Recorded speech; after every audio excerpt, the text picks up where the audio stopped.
All right, so we're looking at Unit 10, Human Development, and we are going to be talking about the differences between men and women, and then what happens to us as we start to age. So, the nature of differences, are they biological or are they evolutionary? Evolutionary research suggests the gender differences are the same across cultures. Researchers suggest that gender differences account for different natural selection pressures. So, for example, males are more sexually active to maximize procreation and success in reproduction. So, looking at men are usually attracted to women who they think can reproduce. That's why you see sometimes older men who are attracted to very young women, because young women give off signs of fertility, like those hips to waist ratio. Those type of things indicate at a biological evolutionary basis that attract men. Hormones also play a key role in gender differences in the prenatal period. The critical role of prenatal hormones becomes apparent when something interferes with the development of normal prenatal hormones. So, have you ever heard like the line, females' brains are smaller than males, it's biological? Gender differences in brain development do not arise from size difference, but rather we actually have specialization of the hemispheres in our brain. So research has indicated that specialization differences do occur, but it's limited. So males tend to show greater left brain specialization, meaning that they rely heavily on left brain thinking, so language, logic, mathematics, reasoning, critical thinking. Males exhibit more cerebral specialization. They are left brain thinkers. Males are stronger in spatial organization, whereas females tend to be more right brain. Females exhibit less cerebral specialization than males. Right brain thinking includes being able to recognize faces, showing emotion, reading emotions, using and seeing color, being more creative, using intuition, using and seeing images. Females typically have a larger corpus callosum, which allows for better hemispheric transfer, so the information between the two hemispheres. Anatomy is destiny. That's a false conception of gender. Many researchers today contend that gender differences are due to our environmental experiences. So, example, like act like a man or cry your eyes out, baby girl, those type of things are due to environmental factors. So, socialization, the acquisition of the norms and behaviors expected of people in a particular society. The idea that we have expectations for how men should act and we have expectations for how women should act. In all cultures, this includes efforts to train the child on expected gender roles. Remember that gender is something that you choose, so expectations about what is appropriate behavior for each sex. And there's a lot of conflict for people who don't maybe mesh into that what their gender role is. 3 key processes are involved in shaping our gender roles: operant conditioning, observational learning, and then self-socialization. So let's look at those. So in operant conditioning, parents, teachers, peers, our media shape appropriate behavior through reinforcement, punishment, reward. Often the adults try to approve of this reinforcement of gender norms. So big boys don't cry, and to reinforce it, parents and adults smile. I know, like my own self, like when one of my sons falls down, I'm saying, "Oh, get back up! You're a big boy. Brush it off. Brush it off." Whereas, sometimes with little girls, when we're patting their head, "Are you okay? Are you all right?" And you become those kind of roles, and so we as your parents and adults really feed into those roles as well. Tangible rewards are oftentimes provided too. So let me go back from it. For example, like giving things for appropriate behavior. Somebody that's in a ballet, a little girl that's in a ballet maybe gets flowers, whereas a boy who's part of a baseball team gets a trophy. So we actually reward typical behaviors. Children imitate or mirror adult gender appropriate behavior. Children usually associate themselves with their same sex parent more so than the other one. So children tend to imitate same-sex role models. This leads young girls to play with dolls, wear pink, and pretend to play house. Boys typically play with trucks, tractors, they tinker with objects, they are more engineers. And again, we reward this behavior a lot of times. We put Barbie dolls in the hands of our daughters and we put trucks in the hands of our sons. And a lot of times we will switch those if they pick up the wrong one. Children will also self-socialize. So children classify themselves and recognize it as a permanent quality. I'm a boy, she's a girl. And at that very young age, the idea of like, ooh, we don't like girls, or ooh, boys have cooties, becomes very much those permanent qualities. So also self-categorization motivates the child to value those characteristics. So I have put myself in the girl gender category. So now I'm going to look for other girls who are playing with Barbies because that's what girls do.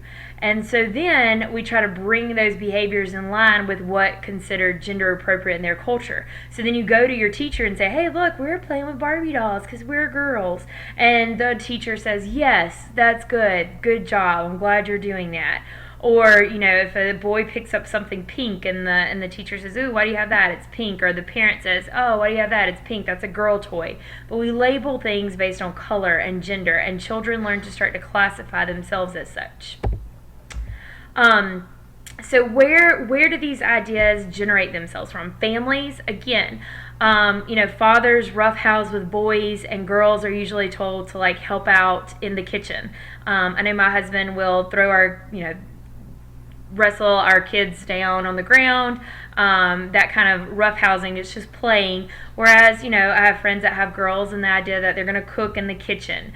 And so as they age, those behaviors become more complex. That boys mow the lawn, girls do the dishes. Boys take out the trash, girls need to dust. Schools also reinforce those roles. Teachers oftentimes show more favoritism towards boys.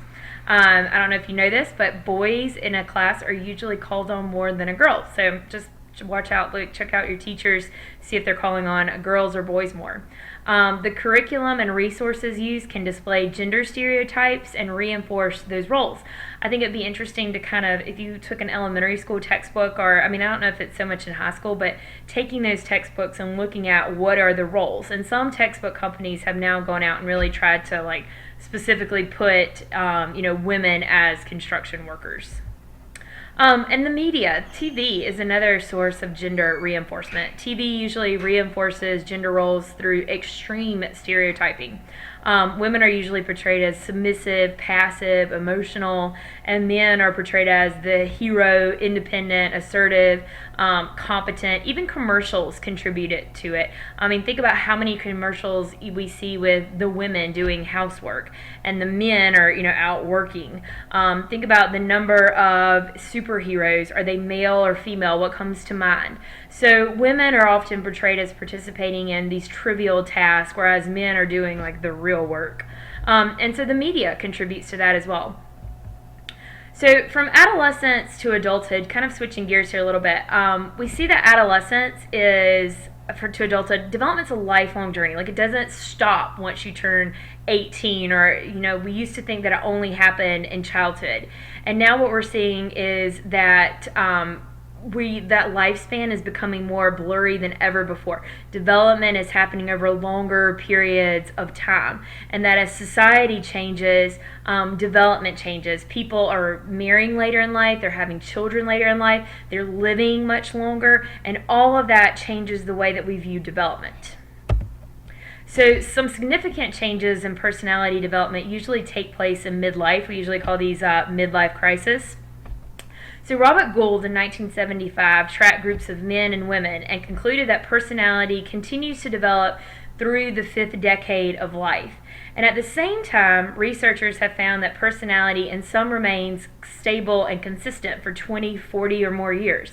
and that personality in young adulthood is a good indicator of personality in late adulthood. And these kind of seem like opposing different views, but actually both conclusions are accurate. You can still be searching for yourself, looking for yourself, but at the same time, a lot of who we are develops when we are younger, and who we are as younger people is an indicator of who we will be later on in life.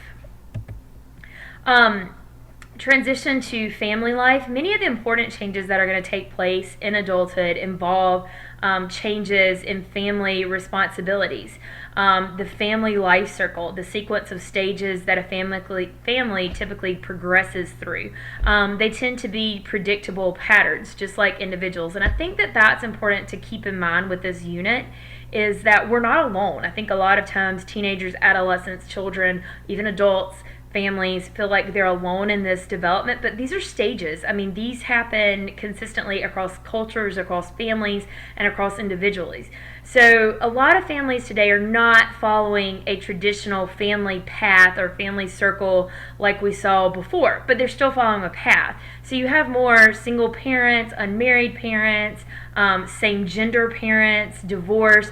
All of those things are transitions in our family life cycles. So transitions include things like adjusting to marriage, then adjusting to parenthood, and adjusting to empty nest. In adjusting to marriage, you're setting your roles as husband and wife. You're establishing gender roles in the relationship.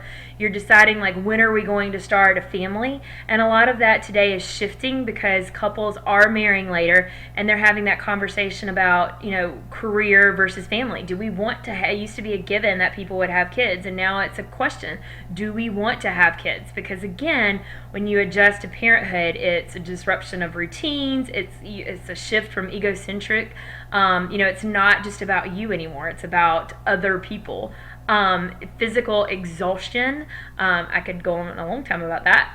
Ebb and flow of parental control, like who can say yes and no. And I mean, I'm sure you've done it. You ask your mom something, and then she says one thing, and you're like, well, I'll go ask my dad, or back and forth. So there's conflicts. And then also adjusting to empty nest. You send children into the real world, and now you're left at home by yourself. And especially mothers are impacted more, especially if they're stay-at-home moms, because their whole identity has been about raising children, and now they're leaving the nest. And so what do?